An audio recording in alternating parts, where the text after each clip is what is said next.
Hello' students, আশা কৰোঁ সকলো ভালে আছা। যোৱাকালি মই ৰহস্য কবিতাটো পাঠ কৰি দিছিলোঁ। আজি মই তোমালোকক কুৱেশ্যন আনচাৰখিনি কৰি দিছোঁ। তোমালোকে লিখি ল'বা বহীত। পৃথিৱী ক'ৰ পৰা সৃষ্টি হৈছে? সূৰ্যৰ বুকুৰ পৰা পৃথিৱীৰ সৃষ্টি হৈছে। বৰ্ণালীৰ 7 ৰং কি কি? তোমালোকে সকলোৱে জানা বৰ্ণালী মানে ৰামধেনু। ৰামধেনুৰ 7টা ৰং কি কি? ভিবজিঅ'ৰ হয়নে? Violet, IndiGo, blue, green, yellow, orange আৰু ৰেড হয়নে? সেইকেইটা তোমালোকে নিজে নিজে লিখিবা। কিতাপত দিয়া আছে, মই এইকেইটা লিখি দিয়া নাই। কিছুমান বস্তু তোমালোকে নিজেও কৰিবলৈ চেষ্টা কৰিবা হয়নে? মৌ-মাখিয়ে কি কঢ়িয়াই লৈ যায়? মৌ-মাখিয়ে ফুলৰ বুকুত নিহিত হৈ থকা মৌৰস কঢ়িয়াই লৈ যায়। দেখা পাইছা? অক্সিজেন, নাইট্ৰজেন কি? গেছ। আকাশেৰে কি ভাহি আহে? টিভিত প্ৰচাৰ হোৱা ছবি আৰু সমাচাৰ আকাশেৰে ভাহি আহে। দেখা পাইছা? অ'কে। মৌ-মাখি আৰু পখিলাই ক'ত কি লুকুৱাই ৰাখে? মৌ-মাখি আৰু পখিলাই ফুলে লুকুৱাই ৰখা ৰেণু আৰু মৌ। মৌ-মাখি আৰু পখিলাই কঢ়িয়াই আনি তাহাঁতি সেইখিনি লুকুৱাই থৈ দিয়ে, মানে ক'ৰবাত সাঁচি থৈ দিয়ে। শীতৰ নিয়ৰে কিয় উচুপি উঠা বুলি কবিয়ে কৈছে? চোৱা, শীতকালত নিয়ৰবোৰ চকু পানীৰ দৰে বৈ আহে বাবে কবিয়ে উচুপি উঠা বুলি কৈছে। কবিয়ে কি বস্তু তাকৰ নহয় বুলি ভাবিছে? বায়ু বা গেছ। আমাৰ চাৰিওফালে থকা বায়ু কেতিয়াও শেষ হৈ নাযায় বুলি কবিয়ে কৈছে হয়নে? কবিয়ে কেতিয়াও শেষ নহয় বুলি কৈছে বায়ুবিলাক। এতিয়া চোৱা, ধূলি বালিৰ লগত আৰু কি কি মিহলি হৈ থাকে? ধূলি বালিৰ লগত নানান গেছ যেনে অক্সিজেন, নাইট্ৰজেন আদি মিহলি হৈ থাকে। দেখা পাইছানে? কবিৰ মতে প্ৰকৃত দেশৰ ধৰণী কেনেদৰে হ'ব পাৰি? সুস্থ সবল সুচৰিত্ৰ আৰু শিক্ষাৰে অগ্ৰণী হৈ দেশৰ ধৰণী হ'ব পাৰি। কেনেকে? সুস্থ সবল সুচৰিত্ৰ আৰু শিক্ষাৰে অগ্ৰণী হৈ। আমি নিজক সুস্থ ৰাখিব লাগিব, সবল ৰাখিব লাগিব, আৰু আমাৰ চৰিত্ৰ ভাল হ'ব লাগিব, আমাৰ জ্ঞান ভাল হ'ব লাগিব, আৰু সুশিক্ষাৰে অগ্ৰণী হ'ব লাগিব, হৈ দেশৰ ধৰণী হ'ব পাৰি। দেশৰ ধৰণী মানে আমি দেশক কাইলৈ আমি দেশখনক গুৰি ধৰিব লাগিব হয়নে? এতিয়া চোৱা, সমাৰ্থক শব্দ লিখা। সমাৰ্থক শব্দ মানে একে যি অৰ্থ বুজায়, চিননিমছ। ধৰণী, পৃথিৱী, ধৰা, গছ, তৰু, বৃক্ষ, সূৰ্য, ৰবি, বেলি, ডাৱৰ, মেঘ, অম্বৰ, উদ্যোগ, কাৰখানা, কলঘৰ। আৰু কি আছিলে জানানে? আৰু এতিয়া মানে কি দিছে, ইয়াতে ব্যাখ্যা কৰা আছিলে কিন্তু মেক্সিমাম স্কুলত ব্যাখ্যা কৰাখিনি এতিয়া কিয় দিয়া নাই? এতিয়া তোমালোকে ব্যাখ্যা কৰা কৰিব হোৱা নাই।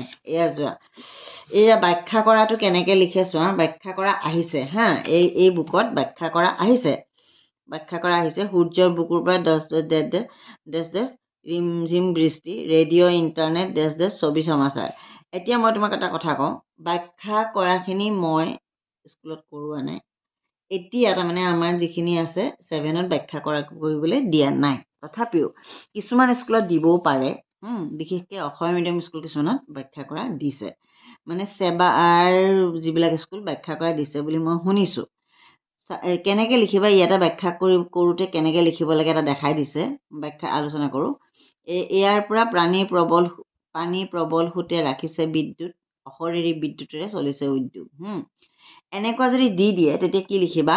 উক্ত কবিতা ফাঁকি আমাৰ পাঠ্যপুথিত থকা কবি মঞ্জুল শৰ্মা দেৱে ৰচিত কৰা ৰহস্য নামৰ পাঠটিৰ পৰা লোৱা হৈছে বা কবিতাটিৰ পৰা তুলি অনা হৈছে বা উদ্ধৃত কৰা হৈছে। তাৰপিছত ইয়াত কিনো কৈছে বাক্যশাৰীত সেইটো লিখিব লাগিব। এইখিনি লিখিলেই তুমি 2 নম্বৰ পাবাই। তাৰমানে তুমি পাঠটোৰ নাম লিখিলা আৰু লিখকজনৰ নাম লিখিলা হয়নে? আৰু বাকী এইখিনি পৃথিৱীৰ সকলো বস্তুৰ ভিতৰতে যে ৰহস্য সোমাই আছে তাকে এই কবিতা ফাঁকিৰ জৰিয়তে প্ৰকাশ কৰিবলৈ কবিয়ে প্ৰয়াস কৰিছে। নদী, সাগৰ, জলপ্ৰপাত য'ৰে হওক সকলো পানীৰে সোঁত আছে। এই সোঁত ওপৰৰ পৰা দেখা নাপাবও পাৰোঁ। এই সোঁতত বিদ্যুৎ নিহিত হৈ থাকে। প্ৰয়োজনীয় নিহিত হৈ থাকে। অতি প্ৰয়োজনীয় এই বিদ্যুৎ কিন্তু দেখা পোৱা নাযায়। বিদ্যুতৰ কোনো অৱয়ব বা শৰীৰ নাথাকে। ই তাঁৰৰ মাজেৰে প্ৰবাহিত হয় অথচ দেখা পোৱা নাযায়। কবিৰ বাবে এয়া এক ৰহস্যাবৃত কথা মানে ৰহস্য থকা কথা, ৰহস্যময় কথা, সেইটোও লিখিব পাৰা। শৰীৰ নোহোৱা বিদ্যুতৰ দ্বাৰা কল কাৰখানা, নানান উদ্যোগ আদি চলোৱা হয়। তদুপৰি ঘৰত থকা নানান যন্ত্ৰপাতি চলাবলৈও বিদ্যুতৰ প্ৰয়োজন, অথচ এই বিদ্যুতৰ কোনো আকাৰ নাই বা শ্বেপ নাই। এয়া বৰ ৰহস্যকৰ কথা। এইদৰে ব্যাখ্যা লিখিবলৈ অভ্যাস কৰিব লাগিব, কৰিবাচোন বুলি কৈছে। তোমালোকক মই এটা কাৰণেই কৈ থৈছোঁ, কিছুমান স্কুলত দিব পাৰে তেতিয়া লিখিবা, কিন্তু মেক্সিমামত তাৰমানে এইটো কথা দিয়া নাই। হ'ল, এতিয়া চোৱা, এই জানি লওঁ আহাটো মই পঢ়ি দিছোঁ। জানি লওঁ আহাটো বিশেষ জানিবলগীয়া কথা, কুৱেশ্যন নাই। ভগৱানৰ সৃষ্টিৰ সকলো বস্তুতে অন্তৰ্নিহিত গোপন ৰহস্য সোমাই আছে। পৃথিৱীৰ জল স্থল যিফালে চাওঁ প্ৰতিটো বস্তুৱে মূল্যৱান আৰু লাগতিয়াল। মানুহে নিত্য নতুন প্ৰযুক্তি খটুৱাই এইবোৰৰ ৰহস্য ভেদ কৰি মানৱৰ কল্যাণত লগাইছে। এইখিনিতে খনিজ সম্পদত চহকী অসমৰ বিষয়ে চমুকৈ জানি লোৱা। খনিজ সম্পদ হৈছে এনে সম্পদ যাক প্ৰাকৃতিকভাৱে পোৱা যায়। সাধাৰণতে মাটিৰ লগত সেইবোৰ মিহলি হৈ থাকে। পৃথিৱীত বহু সংখ্যক খনিজ সম্পদ পোৱা গৈছে। কি কি খনিজ সম্পদ? সেইটো মানে নেচাৰেলি থাকে, আমি এইটো বনাব নালাগে। কয়লা, পেট্ৰলিয়াম, লো, মেংগানিজ, প্ৰাকৃতিক গেছ, এইবিলাক হৈছে খনিজ সম্পদ। হ'ল, আশা কৰোঁ তোমালোকৰ কুৱেশ্যন আনচাৰখিনি লাভ হ'ব, কুৱেশ্যন আনচাৰখিনি তোমালোকৰ সুবিধা হ'ব পৰীক্ষাত লিখিবৰ কাৰণে।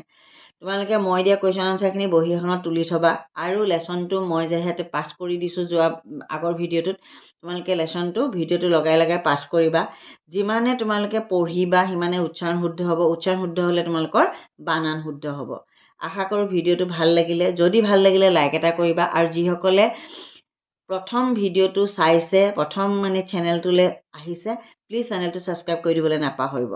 আকৌ পুনৰবাৰ কৈছোঁ, যদি ৰেণ্ডমলি স্ক্ৰল কৰোঁতে ভিডিঅ'টো পাইছে, যদি আপোনালোকৰ ঘৰত কোনো সৰু বাচ্ছা নাই, 7ত পঢ়া কোনো বাচ্ছা নাই, আপোনালোকৰ মিতিৰ কুটুম ওচৰ চুবুৰীয়া তেনেকুৱা কোনোবা বাচ্ছা আছে, প্লিজ ভিডিঅ'টো তেখেতসকললৈ শ্বেয়াৰ কৰি দিব। পুনৰবাৰ কৈছোঁ, যিসকলে অলৰেডি চেনেলটো ছাবস্ক্ৰাইব কৰিছে তেখেতসকলক বহুত বহুত ধন্যবাদ, আৰু যিসকলে ছাবস্ক্ৰাইব কৰা নাই প্লিজ ছাবস্ক্ৰাইব কৰি দিব, আৰু লাইক এটা কৰিবলৈ নাপাহৰিব। আজিলৈ আহোঁ, লগ পাম আন এটা ভিডিঅ'ত।